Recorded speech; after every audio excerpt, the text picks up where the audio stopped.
Hey guys, welcome to our chapter 9, really our lecture over this idea of capturing everyday life. So we've kind of talked a little bit about how photography has been moving out of these kind of fanciful movements of surrealism and pictorialism and starting to move into a place that is not about creating a reality, but really capturing reality and capturing moments of beauty instead of trying to create a moment of beauty. So in this lecture, we're going to be talking about capturing everyday life.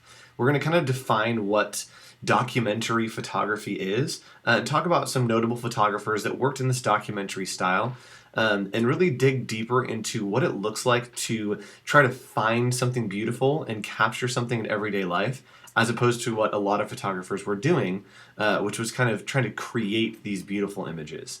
It was more about hunting than it was kind of cooking up a concoction. So let's jump right in. So first of all, we're going to talk about kind of the origins of documentary photography.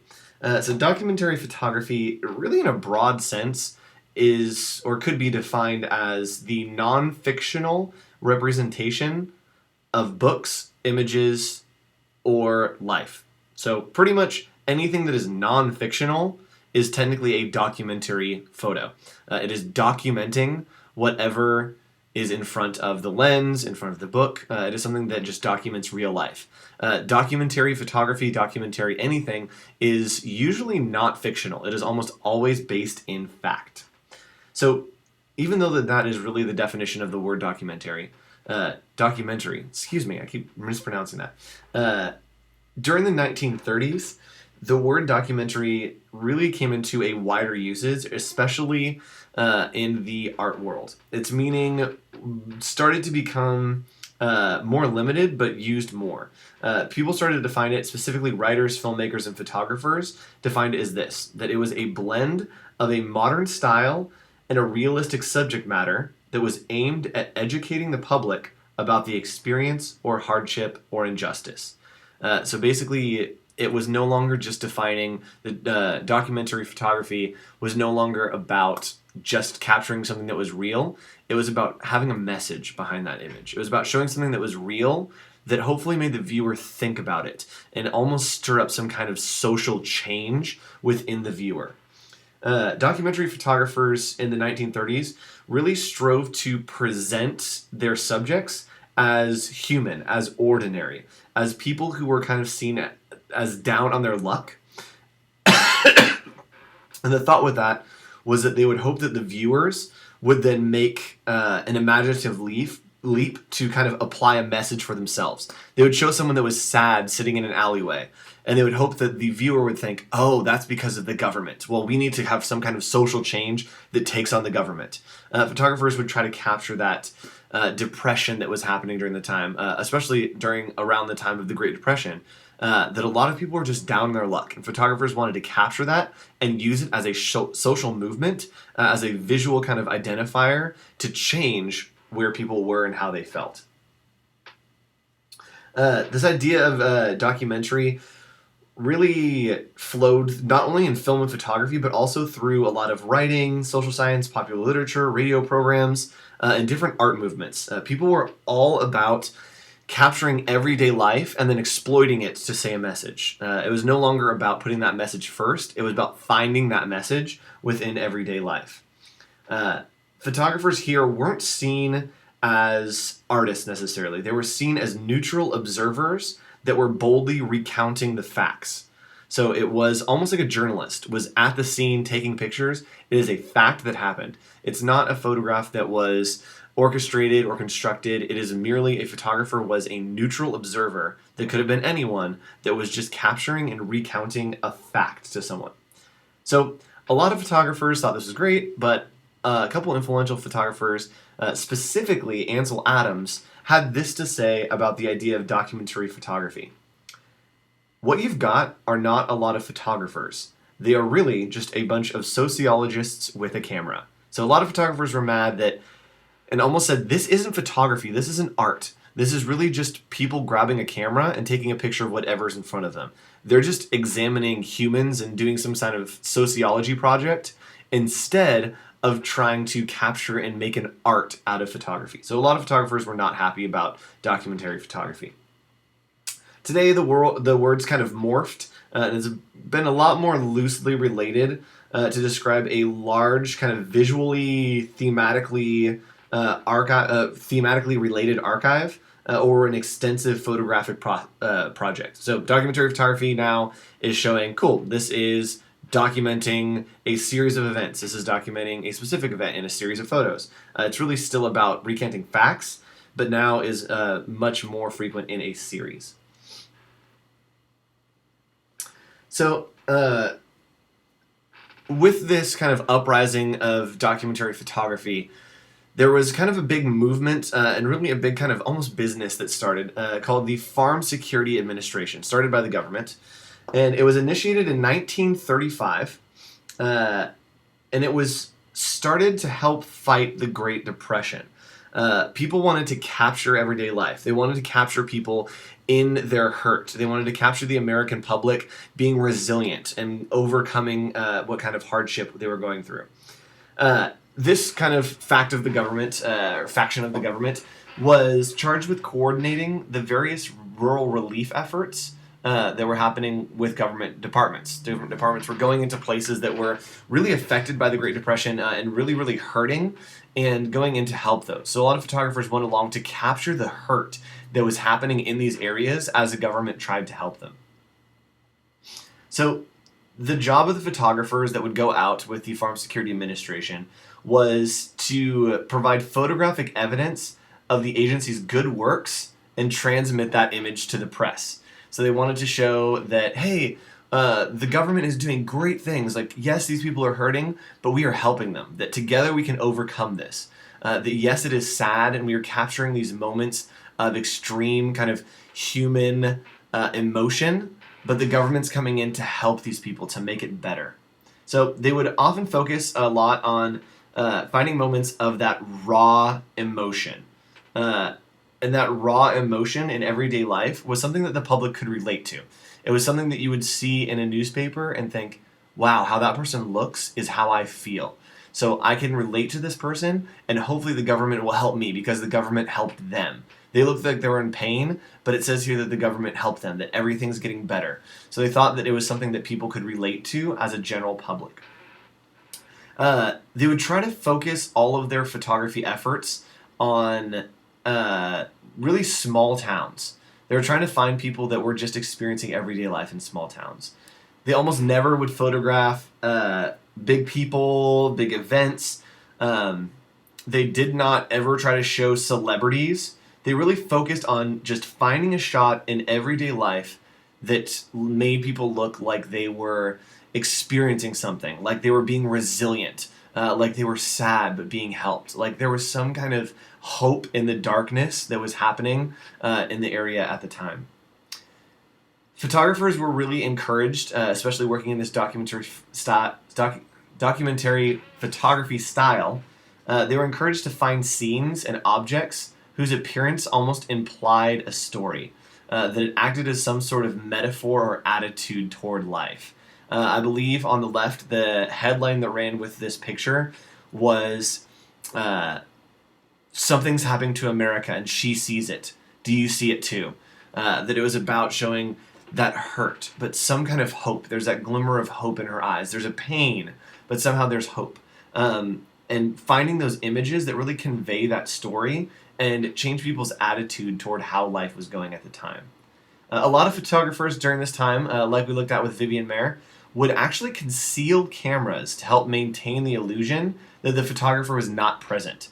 Documentary photography is often well known for almost looking like there is no photographer there. That you are somehow seeing an image from an odd angle, whether it's the snapshot from the chest, or something that the public is not aware. That we are really capturing them in the raw emotion, the raw everyday life that they're living, instead of having them pose and look into a camera. So one of the photographers that worked in this documentary style was Margaret Bourke-White. So Margaret is known as being a huge personality. By the time she was in her 20s, she was in the news. She was a huge photographer, and the articles weren't necessarily about the photos she'd taken, about how beautiful they were, even though they were beautiful. The headlines that would run about her would say things like this. This daring camera girl scales skyscrapers for art. She was known at going to any lengths to get the shot. She would climb, here you can see on the right, she climbed the Chrysler building while it was still being constructed just so she could get the shot. She's known for getting these shots and finding moments that people in everyday life couldn't get. That it wasn't a constructed shot, it wasn't posed, it wasn't something that was kind of fake and fictional. It was real life and documentary photography, but she was getting shots that no one else could because no one else had the courage to get the shots that she was getting. So she began working at Fortune magazine, and eventually she started working and being published in Life magazine. So this on the left is her photo, and this is the very, very first cover of Life magazine. She was known for capturing these giant, huge images that were known to sell papers, sell magazines. So she was the very, very front cover of the first issue of Life magazine, and she continued to do covers for Life magazine in the late 30s. During World War II, she photographed German bombs falling on Moscow, and this made her the very first woman to fly on a combat mission. Women weren't involved at all, and she wanted to capture that. And again, she had the courage, and she had the excitement and the drive to get these photos that no one else could get. And she was the first woman, again, to fly on a combat mission. So as documentary photography really started to change the social landscape, a lot of photographers, although it was prominent and they were concerned about documentary photography, a lot of photographers didn't want to create work that was focused on a moral change. They didn't want to try to kindle any sort of social revolution. They just wanted to capture the beauty and capture the life that was happening in front of them. Much like home videos, we want to just capture the life. We're not trying to say the government's bad. We're not trying to make some kind of social or moral judgment with our home videos. We just want to capture Christmas morning, the joy that happens there. And so a lot of photographers started to work in this documentary style, but they left out that idea of trying to change a moral or kindle some kind of revolution. Like experimental photography, like surrealism and like pictorialism, documentary style started to have its own visual language. It started to have that almost snapshot aesthetic, and a lot from what we looked at street photography. It looks like you are in the scene. It doesn't look like there's a photographer there. It looks like you are part of the scene and experiencing this firsthand. As this style started to increase in popularity, a lot of photographers finally started to refer to it as the documentary style. Even though documentary photography was a thing, really the name of documentary style started to stick around after photographers stopped working on it specifically to show a moral change and started working in this style just as a visual, beautiful language of capturing everyday life. So another photographer that was working in this style and really merging the styles of the past and the present at that time was August Sander. So August Sander is known most well for opening his own commercial studio, and he began making portraits of farmers in rural areas of Germany. So when working with this, he started to create a portrait gallery of occupational types. And we've talked about this a little bit before, about trying to capture ethnographic research, trying to capture how people lived their everyday lives. We looked at when they were photographing in the East, and you would see people in ornate costumes. When photographers would go out and try to document the people, the Native American culture that was disappearing. August Sandler really wanted to capture something's happening in American life, in everyday life, in German life, that is not going to happen again. It's a very, very unique place in life that he wanted to capture. So he created this portrait gallery of occupational types. He started with farmers, and then he started taking photos of people in industrial jobs, and then professionals, and then people working in the arts, and then ended with people that were unemployed or disabled. So his plan was to make this huge, giant portfolio of 45 photos And each of those photos would hopefully consist of 12 images that he would collectively call this work called The People of the 20th Century. So during the decades of shooting, and he shot this over decades and decades, he used a set formula to really create a structure that you could see the people and how they looked and who the people of the 20th century were. Now, we've looked at this before when they were documenting kind of ethnographic research around the world. Their old guidelines were, remember, that they had to be nude, standing full body, one from the front and one from the side, so that you could really observe the facial structure, observe any kind of part of the human experience that you needed to. And so Sadler kind of adopted that idea and set a structure for how his photos had to be taken. And his method was this. He had to take a sharp, full-length or half-length portrait of the subject, and he always posed them with props or garments that would show what their work was. He wanted to show that these are not just people, these are working people. And this is exactly what someone that works in a factory looks like.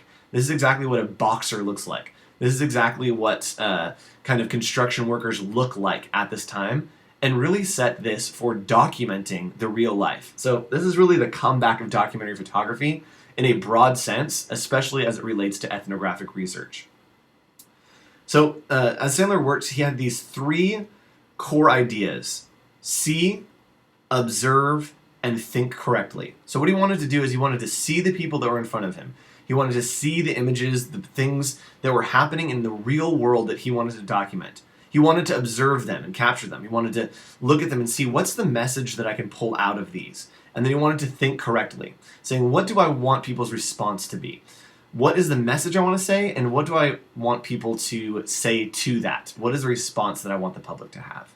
So hopefully you enjoyed the lecture about talking about documentary photography and really bringing out of the fanciful and bringing photography back to a place where it's all about hunting and searching and thinking of an emotion and searching the world to reach out and grab that emotion out of the real world and bring it back into your mind, which is really the opposite of how a lot of photography works.